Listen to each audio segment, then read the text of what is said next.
Good morning, ladies, gentlemen, and variations thereupon.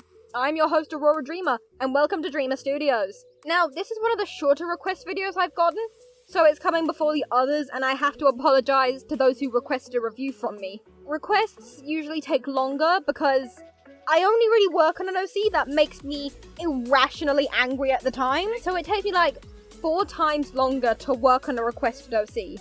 So, again, I'm sorry to everyone who's requested an OC thus far. I promise I will get around to them eventually. Now let's get on with the video. Today, one of you guys requested for me to review Hikari Iida in my comment section. It's not where I usually get requests, but okay then. So, as we do, let's start with the design. Well, fuck, she's thick. We respect a thick sister here. I'm glad you stuck to the rule of the Iida family all having the same hair colour, and I rather like the skin tone you gave her. It's a good balance between everything else in the image. Though we don't see her eyes, so I can't comment on them. If you do want to have her hair covering her eyes, you have to have a reference off to the side of what her eye colour is. Also, can I just say, I love this art style so much. It's just really soft and pleasing to the eyes. Though the main ref sheet is a bit cluttered. Like, you have her height, weight, and notes in the reference, which I think should just be saved for the bio. Though, keep her quirk, name, and colour palette in. Now, onto the bio! Hikari Iida, finally, a name that's easy to pronounce, even though I 100% said it wrong. Age, 16, she ages as I do. So, is she a self-insert then? Sex, female. Hair, fluffy like bedhead-like. This is how you describe hair texture! Take note, people! Also, slight grammatical error here. It should read bedhead-like, but that's fine. Eyes. Her right eye is blind. Oh, shit. Cause she got burned by her own quirk when she was 5.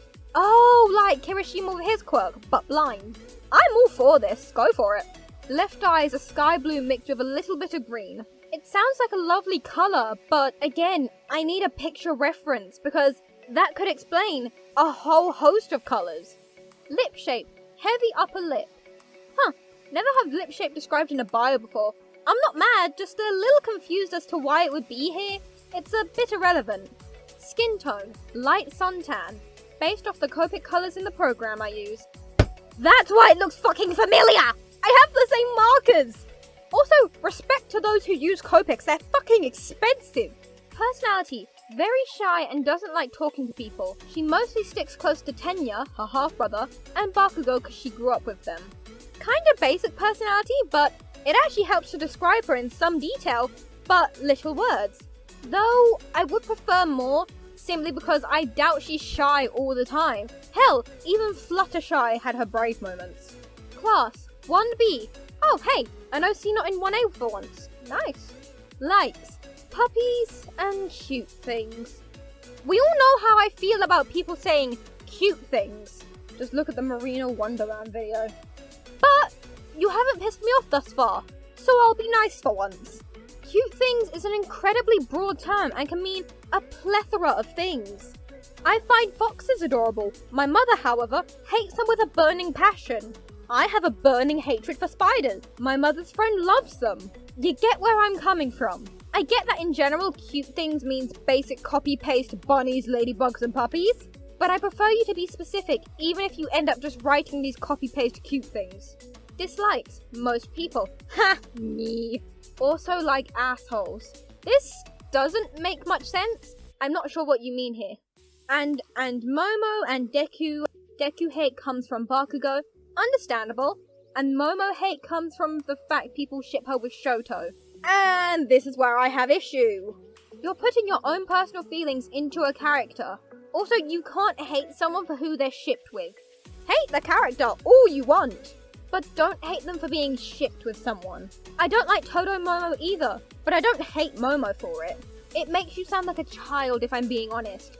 Not aside from throwing your own personal feelings into a character.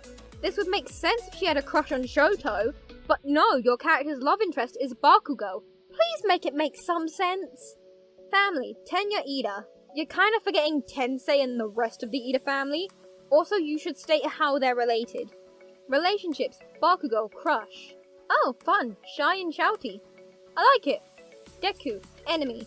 Understandable. Momo, enemy. Stupid. Endeavor Sensei. Huh. You know what? I ain't even mad at this. I have an OC who idolizes Endeavor, so I'm glad to see him involved in an OC bio, but not as an enemy for once. School relationships. Lava Ball, Misty, Kinko Kamori, family friend. These are all OCs, I'm assuming, so I can't exactly comment on these. Though the specific school relationships tab isn't necessary, just put it under the label friends and acquaintances. Quirk. Quickfire. Quirk explanation. Quickfire is a quirk that is a mix of engine and cremation. Is she related to Darby? I'm sorry, what? You can't just mix two quirks from different families if that child isn't from them. She can also run way faster than Tenya. Okay, how? Tenya is the fastest in 1A. Even Bakugo, who can fucking launch himself forward, wasn't faster than Tenya. And all Hikari has is fire.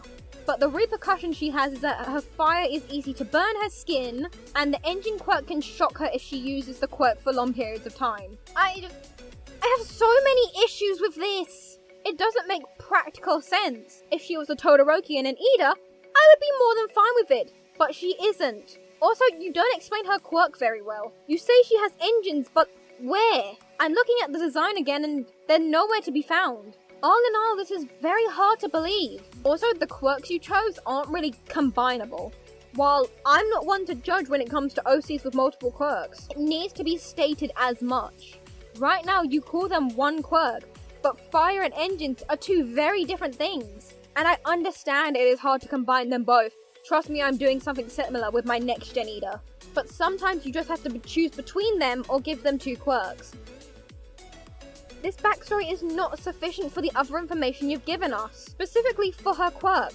But now I'm confused as to who the mother or father is, considering you only list her family as Tenya. I'm assuming because you list her quirk as cremation, her father is Darby or Endeavor. I'm hoping Endeavor because while we have no idea who Iida's parents are, Tensei is 31. They should be older than Endeavor, either by a lot or a little. Either way, I'm not opposed to a family drama, and having the mother have an affair or something like that, it would make sense why the family kinda looks down on her, because she's the product of an affair, even though I refuse to believe Tenya would act like that.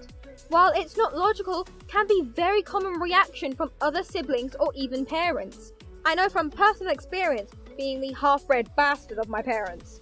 Now what confuses me is why she deemed herself as a monster, because of a fire quirk. That doesn't make sense at all. Yes, fire is scary, but growing up in a world of quirks, and having her engines come out of her calves that produce fire when activated, makes no fucking sense. And it sounds like it was just thrown in here to make the audience feel bad for your character.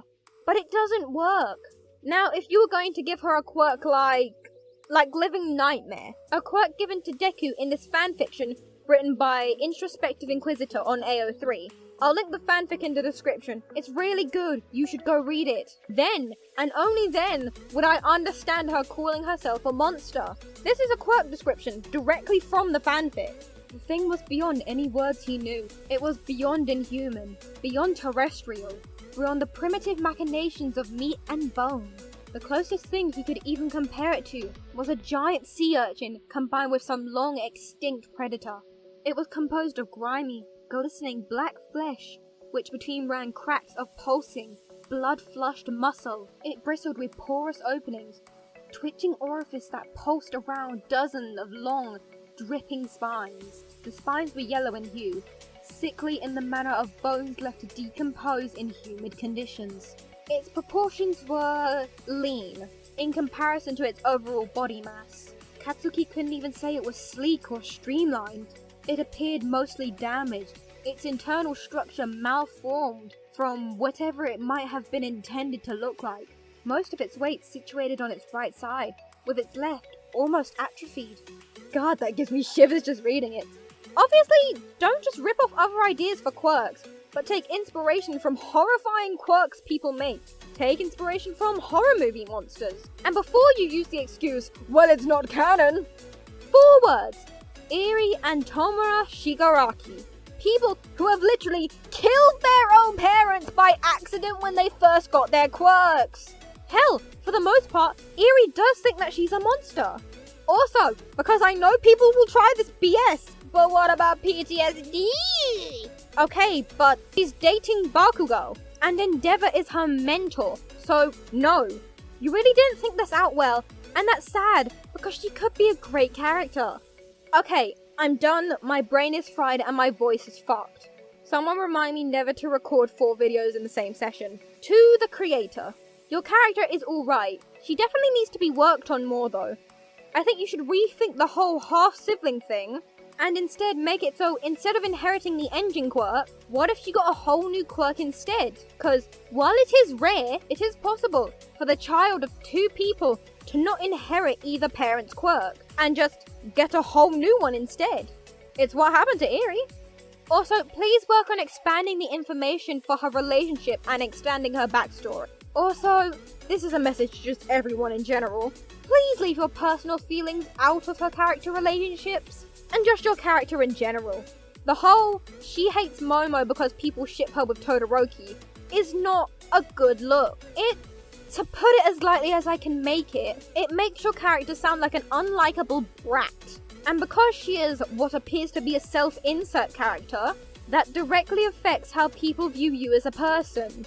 You do not want people to read your character's bio, read that, see she's a self-insert, and instantly not like you or your character because of something as petty as not liking a character because of a shit people like. Alright, I'm sure I missed something, but I'm sure you lovely people will point out anything else in the comments. If you're new and like what I do, don't forget to like and subscribe. If you're an old friend returning, don't forget to comment, as I do try my very best to respond to every single one of you. I've been your host, Aurora Dreamer, and I'm out.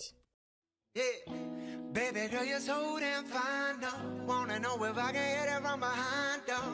I'm sipping on you like some fine wine, though. When it's over, I press